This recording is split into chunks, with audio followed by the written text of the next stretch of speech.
সচিবের স্বাক্ষর ছাড়াই প্রকল্প পাশ করলেন Asif Mahmud. I am challenging যে আপনি শেয়ার করেন যে কোন ফাইলে ইলিগালি সচিবকে অগোচরে রেখে উপদেষ্টা স্বাক্ষর করেছে।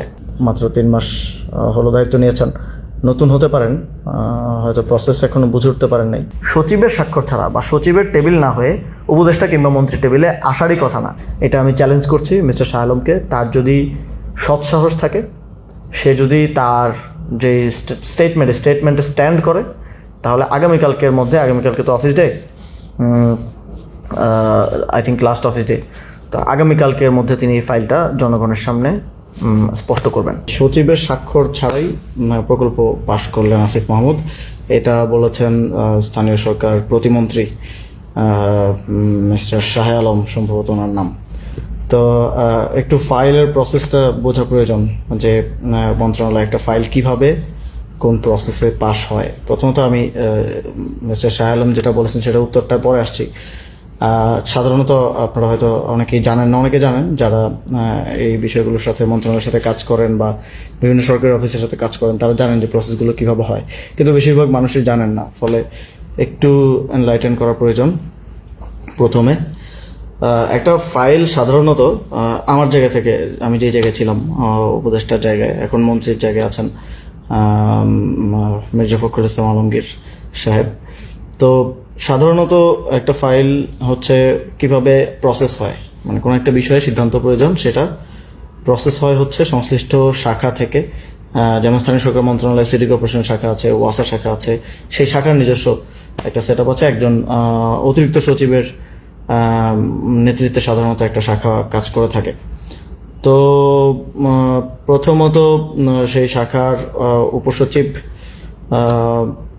ফাইলটা ইনিশিয়েট করে। উপসচিব থেকেই ফাইলটা স্টার্ট হয় আর কি। তো তারপরে সেটা যুগ্ম সচিব দেখেন।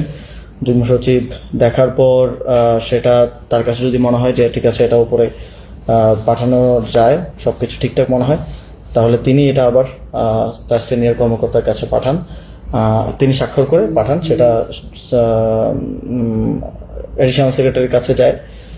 এডিশনাল সেক্রেটারি সেটা আবার নিজে দেখেন, সেটা পারফেক্ট থাকলে তিনি সেটা আবার সাইন করে সেটা সচিবের কাছে পাঠান। সচিব সেটা স্ক্রুটিনি করে সেটা উপদেষ্টা কিংবা মন্ত্রী যিনি দায়িত্বে আছেন তার কাছে পাঠিয়ে থাকেন। এবং তার স্বাক্ষরের পরে, তার স্বাক্ষরের সাথে সাথে কিন্তু সেটা অনুমোদন হয়ে যায় না, তার স্বাক্ষরের পরেও কাজ থাকে।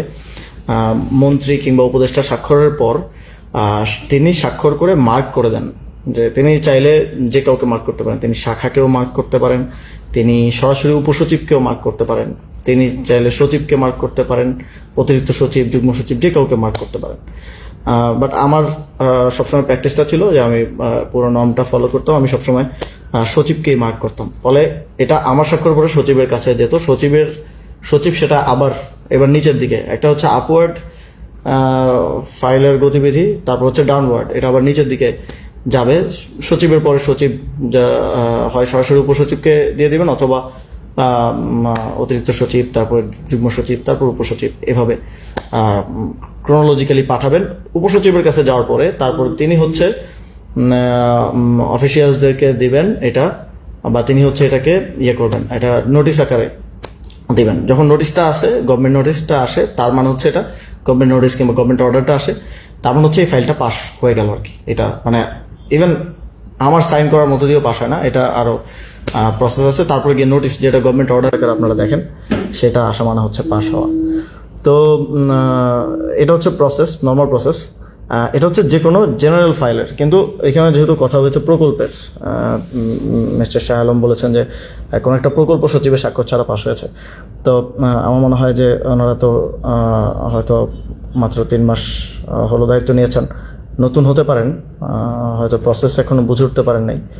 তো প্রথমত একটা প্রকল্প পাস হওয়ার ইয়াটাও আরও অনেক বেশি কমপ্লেক্স। যারা আসলে কাজ করেন, কাজ না করলেও জানেন, কারণ আপনার বাড়ির সামনে যখন রাস্তা করা লাগে, বা যখন বাড়ির সামনে বা হচ্ছে আশেপাশে যখন সড়কের কাজ হয় বা ছোটো ছোটো কাজ হয়, সরকারি কাজ, সেগুলো আপনারা জানেন কতটা স্লো হয়, কারণ এটার প্রসেসটা অনেক লেংদি, অনেক লম্বা। তো সেটার প্রসেসটা আমি আরেকটু বুঝাই, যে প্রথমত একটা প্রকল্প নেওয়ার যদি নীতিগত সিদ্ধান্ত হয় যে এই বিষয়ে একটা প্রকল্প গ্রহণ করা হবে, তখন ফার্স্টে হয় ফিজিবিলিটি স্টাডি। ফিজিবিলিটি স্টাডিটা সংশ্লিষ্ট সংস্থা করে, যেমন স্থানীয় সরকার মন্ত্রণালয়ে স্থানীয় সরকার ইঞ্জিনিয়ারিং ডিভিশন যেটা আছে, প্রকৌশল বিভাগ যেটা স্থানীয় সরকার প্রকৌশল বিভাগ আপনার বাড়ির আশেপাশে ছোট রাস্তা থেকে শুরু করে কালভার্ট থেকে শুরু করে এই কাজগুলো সাধারণত স্থানীয় সরকার প্রকৌশল বিভাগ সারা দেশে করে থাকে, এবং সেটা ফিজিবিলিটি স্টাডি হয় আর কি। ফিজিবিলিটি স্টাডিটার ক্ষেত্রে অনেক স্টেক হোল্ডার ইনভলভ। এখানে জেলার এক্সিএন, উপজেলা ইঞ্জিনিয়ার থেকে শুরু করে এলজিইডি ডিপার্টমেন্টের, এটা কিন্তু মন্ত্রণালয় না, এটা এলজিইডি আলাদা একটা ডিপার্টমেন্ট, ইঞ্জিনিয়ারিং ডিভিশন, যেটার চিফ থাকেন একজন চিফ ইঞ্জিনিয়ার, তিনি সেটার প্রধান। তো সেখানে এটা নিয়ে ফিজিবিলিটি স্টাডি হয়। ফিজিবিলিটি স্টাডিতে যদি মনে হয় যে ঠিক আছে এই প্রকল্পের কার্যকারিতা বা প্রয়োজনীয়তা রয়েছে, সেক্ষেত্রে প্রায়োরিটি বিবেচনা ওই প্রকল্পটাতে হাত দেওয়া হয়, প্রকল্পটা নেওয়া হয়। নেওয়ার পরে ওইটার একটা ডিপিএম প্রস্তুত করা হয়, ওইটার একটা মানে প্রকল্পে কী কী কাজ হবে, বাজেট এস্টিমেট থেকে শুরু করে পুরো ডিটেলস সহ একটা ডিপিএম তৈরি করা হয়। এবং সেটা এই প্রকল্পটা যখন চিফ ইঞ্জিনিয়ারের স্বাক্ষর নিয়ে, মানে চিফ ইঞ্জিনিয়ার এটা যখন অনুমোদন করে দেন যে ঠিক আছে এটা নেওয়ার জন্য যিনি প্রস্তুত এবং এটা নিতে চায়, তখন এটা আসে মন্ত্রণালয়ে, স্থানীয় সরকার প্রকৌশল বিভাগ থেকে মিনিস্ট্রিতে আসে। মিনিস্ট্রিতে ওই সেম প্রসেস, যে শাখা, বিভিন্ন শাখার মাধ্যমে এটা আসার কথা। তো এই শাখার মাধ্যমে যখন এই যে স্থানীয় সরকার প্রকৌশল বিভাগ যে শাখা ডিল করে, ওই শাখায় যখন আসে, তখন এটা নিয়ে ফার্দার একটা প্রকল্প নেয়ার ক্ষেত্রে একটা কমিটি আছে, একাধিক কমিটি থাকে সাধারণত, যেটা সাধারণত সচিব হেড করে আর কি। সাধারণত সচিব অথবা সচিব যদি চান তাহলে তিনি যে কোনো অতিরিক্ত সচিব বা অন্য কাউকেও দায়িত্ব দিতে পারেন। একটা প্রকল্প পাশ করার বিষয়ে একটা কমিটি থাকে, তো সেই কমিটিতে আলোচনার ভিত্তিতে সেখানেও যদি অ্যাগ্রিড হয় যে ঠিক আছে এই প্রকল্পটা আমরা নিব, তখন ওই প্রকল্পটা আসলে ওইটা পাস হয় এবং সেটার ফাইল ওয়ার্কটা স্টার্ট হয় আর কি। তো তখন আবার ওই যে উপসচিব, যুগ্ম সচিব, অতিরিক্ত সচিব এবং সচিব পার হয়ে উপদেষ্টা কিংবা মন্ত্রীর কাছে ফাইলটা আসে, তখন মন্ত্রীর স্বাক্ষর হওয়ার পরে সেটা আবার ডাউনওয়ার্ড যায়। তো একটা প্রকল্প আপনারা জানেন যে আরও কমপ্লেক্সিটি আছে। প্রকল্প বিষয়ক যখন কমিটি বসে মিটিংয়ে, তখন তারা দেখে যে এটার সাথে অন্য কোনো মন্ত্রণালয় ইনভলভ কিনা বা অন্য কোনো মন্ত্রণালয়ের মতামত নেওয়া প্রয়োজন কিনা। যেমন একটা রাস্তা করা হবে, তখন দেখা হয় যে এটা এনভায়রনমেন্টের কোনো ক্ষতি করতে পারে কিনা, গাছ কাটা পড়ছে কিনা, সেক্ষেত্রে এটা এনভায়রনমেন্ট মিনিস্ট্রি ইনভলভ থাকে। তো ভূমি মন্ত্রণালয় ইনভলভ থাকে, কারণ জমি জমার বিষয় আছে, জমি জমা কেনা না কেনা। তো এরকম আরও স্টেক হোল্ডার ইনভলভ আছে, তাদেরকে নিয়ে এবার আন্তঃমন্ত্রণালয়ের বৈঠকও প্রয়োজন পড়তে পারে মাঝে মধ্যে, কখনো কখনো। তো সেটাও করা হয়, সেটা সচিবের নেতৃত্বে যেই প্রকল্প যে কমিটি থাকে সাধারণত, সেই কমিটির মাধ্যমে হয়। তো তারপরে এটা উপদেষ্টার কাছে আসে, উপদেষ্টা চূড়ান্ত অনুমোদন দেওয়ার পর সেটা তারপরে প্রসেস আছে। উপদেষ্টা চূড়ান্ত অনুমোদনের পর এই প্রকল্পটা যায় পরিকল্পনা কমিশনে। আপনারা জানেন যে আমাদের যেই পরিকল্পনা কমিশন আছে, সব প্রকল্প সব মন্ত্রণালয় থেকে অবশ্যই পরিকল্পনা কমিশনের মাধ্যমেই পাস হতে হয়। একেবারে ছোট প্রকল্প হলে সেটা মন্ত্রণালয় নিজেই নিতে পারে, কিন্তু বড় প্রকল্পগুলো, মাঝারি প্রকল্পগুলো পরিকল্পনা কমিশনে পাস হয়। কিছু প্রকল্প আছে যেটা 50 কোটির নিচে বা 100 কোটির নিচে, আমার ঠিক মনে নেই যে কোন মার্কটা, সেটা সাধারণত পরিকল্পনা মন্ত্রী যিনি থাকেন, আমার অন্তর্বর্তী সরকারের সময় ছিলেন ওয়াহিদুদ্দিন মাহমুদ, এখন সম্ভবত আছেন আরেকজন। তো মন্ত্রী যিনি থাকেন তারপর যে নিষ্পত্তিযোগ্য হয়, 50 কোটি টাকার প্রকল্প হলে সে নিজেই আসলে দেখে নিষ্পত্তি করে দিতে পারে। আবার এটা তার পর্যায়ে যাওয়ার আগেও কিন্তু পরিকল্পনা কমিশনেও, পরিকল্পনা মন্ত্রণালয়েও, সেখানেও আবার সচিবের নেতৃত্বে, বা সেখানে তো অনেক সচিব, প্রায় 12 থেকে 15 জন, তাদের কোনো একটা কমিটির নেতৃত্বে আবার স্ক্রুটিনি হয়। স্ক্রুটিনি হওয়ার পরে তারা যখন দেখে যে এটা ঠিক আছে, এটা পাঠানো যায়, তখন তারা তাদের উপদেষ্টা কিংবা মন্ত্রীর কাছে পাঠায়, তিনি অনুমোদন দেন। আর যদি প্রকল্প বড় প্রকল্প হয়, সেক্ষেত্রে আপনারা দেখে থাকবেন নিউজে সবসময় যে মাঝে মধ্যে মাসে 2বার এই মিটিংটা হয়, মাঝে মধ্যে 1বার হয়, মাঝে মধ্যে 2 মাসেও হয়, একনেকের যে বৈঠক হয়। দেখবেন যে এইবারের একনেকে 3000 কোটি টাকার, 5000 কোটি বা 20,000 কোটি টাকার প্রকল্প অনুমোদন, বা এতগুলো 27টা, 20টা বা 10টা বা 5টা প্রকল্প অনুমোদন হয়। আপনাদেরকে আমরাও যখন দায়িত্বে ছিলাম, ডক্টর মোহাম্মদ ইউনূসের নেতৃত্বে সেই একনেক বৈঠকটা হতো। এখন প্রধানমন্ত্রী তারেক রহমানের নেতৃত্বে একনেক বৈঠকটা হয়। তো প্রকল্পটা লাস্ট পাস হয় কিন্তু একনেকে, এবং তার মাধ্যমে তারপর এটার এক্সিকিউশনে সংশ্লিষ্ট মন্ত্রণালয়কে যখন একনেক থেকে জানানো হয় এই প্রকল্প পাস হয়ে গেছে, নির্দেশনা আসে, তখন মন্ত্রণালয় ওই প্রকল্প বাস্তবায়নের উদ্যোগটা গ্রহণ করে সাধারণত। তো এই পুরো প্রসেসটা আমি বোঝালাম বা বললাম এত সময় নিয়ে, কারণ হচ্ছে এটা বোঝাটা জরুরি। এটা না বুঝলে এই যে একটা এলিগেশন আনা হলো, এটা বোঝাটা মুশকিল হবে। তো উনি যে কথাটা বললেন যে সচিবের অনুপস্থিতিতেই বা সচিবের স্বাক্ষর ছাড়া ফাইল পাশ করলেন উপদেষ্টা, মানে অবৈধভাবে, এই ধরনের একটা কথা উনি বলার চেষ্টা করেছেন। আমার মনে হয় এটা নিয়ে আরও বেশি ক্লারিটি মানে প্রয়োজন, যে কোন ফাইল, এক্স্যাক্টলি কোন ফাইল। যদি মানে এটা তো অন পেপার থাকার কথা যে ফাইলেই স্বাক্ষর থাকবে, ঠিক আছে, একটা ফাইলে আমার স্বাক্ষর আছে, সচিবের স্বাক্ষর নাই। মাঝে মধ্যে যেটা হয় যে সচিব যদি কোনো বিদেশ সফর থাকে, সাপোজ সচিব কোনো বিদেশ সফর আছে, তাহলে সাইনটা কে দিবে সচিবের অনুপস্থিতিতে? তখন অতিরিক্ত সচিব একজনকে সিনিয়রিটির ভিত্তিতে, সাধারণত যিনি সিনিয়র থাকেন তাকে সচিবের রুটিন দায়িত্ব প্রদান করা হয় সচিব বিদেশ যাওয়ার আগে। এটা উপদেষ্টার বা মন্ত্রীর স্বাক্ষরই হয়ে থাকে যে অতিরিক্ত সচিবকে সচিবের অনুপস্থিতিতে রুটিন দায়িত্ব প্রদান করা হলো। তখন তিনি ফাইল ওয়ার্কগুলো কন্টিনিউ করে থাকেন এবং রান করে থাকেন। তো সচিবের অনুপস্থিতি হইলেও সেখানে অতিরিক্ত সচিবের অবশ্যই স্বাক্ষর থাকার কথা। আচ্ছা ঠিক আছে, আপস্ট্রিমে কোনো ফাইল সচিবের স্বাক্ষর ছাড়া বা সচিবের টেবিল না হয়ে উপদেষ্টা কিংবা মন্ত্রীর টেবিলে আসারই কথা না, আসাই সম্ভব না। এটা অনুমোদন দেওয়া তো অনেক দূরের আলাপ। সচিবের আমি একটু ক্ল্যারিটি চাইবো মিস্টার শাহ আলমের কাছে, যে তিনি যদি যথেষ্ট সৎসাহস রাখেন, আই বিলিভ যে তিনি ওই ফাইলটা, প্লিজ কাইন্ডলি, যে এই ফাইলটা সচিবের ছাড়া, বিশেষ করে প্রকল্প, মানে যখন উনি প্রকল্প বলেন তখন তো আমি আরও অবাক হই। একটা ফাইল হতে পারে যে সচিব দেশে নাই, অতিরিক্ত সচিবের স্বাক্ষরের পরে আসলো, আমি এবার স্বাক্ষর করলাম, অতিরিক্ত সচিবের মাধ্যমে চলে গেল, হুইচ ইজ অলসো লিগাল। তো যদি এরকম হয় তাহলে কি?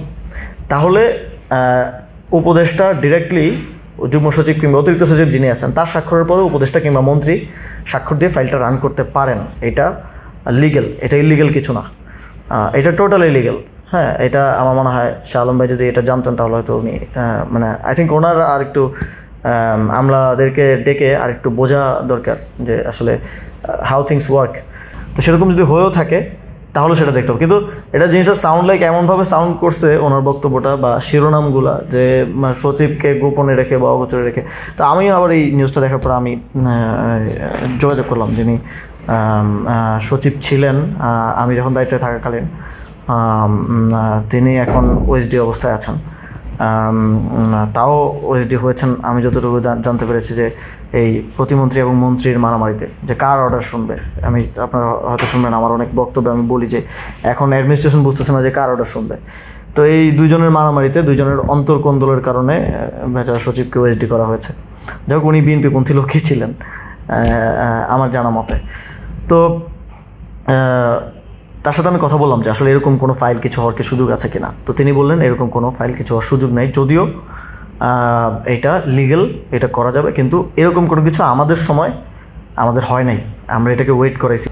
মাঝখানে কোনো একটা পরত নাই, ইভেন প্রধান উপদেষ্টা বা প্রধানমন্ত্রী তার মানে দ্রুত ডিসিশন প্রয়োজন, তাহলে এটা। এবং অনেক ক্ষেত্রে হয় কি স্বাক্ষর ছাড়াই সবার সম্মতি নিয়ে, সবার কনসার্ন নিয়ে, যে সবার কনসার্ন আছে, মোবাইল ফোনে তো অ্যাক্সেস যোগাযোগ করাই যায়, সম্মতি নিয়ে ফাইল রান করে দেওয়া হয় যে কাজটা হয়ে যাক, গভর্নমেন্ট অর্ডার ইস্যু করে দেওয়া হয়, স্বাক্ষরটা পরে নেওয়া হয়, পরে ব্যাকডেটে নিয়ে এটা কারেক্ট করে দেওয়া হয়।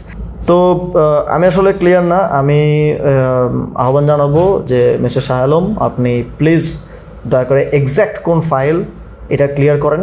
এটা ধোঁয়াশা রাখার বা এটা রাখার কিছু নাই। I am willing to answer if you have any doubt about any files. You can call me.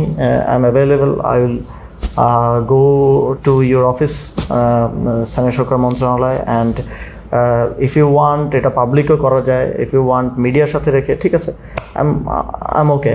এটা আমার মনে হয় যে এটা মন্ত্রণালয়ের উচিত হবে, যেটা একজন প্রতিমন্ত্রী এই কথাটা বলেছে, তার কথার ভারিক্কি আছে, আই বিলিভ তিনি সেটা বোঝেন।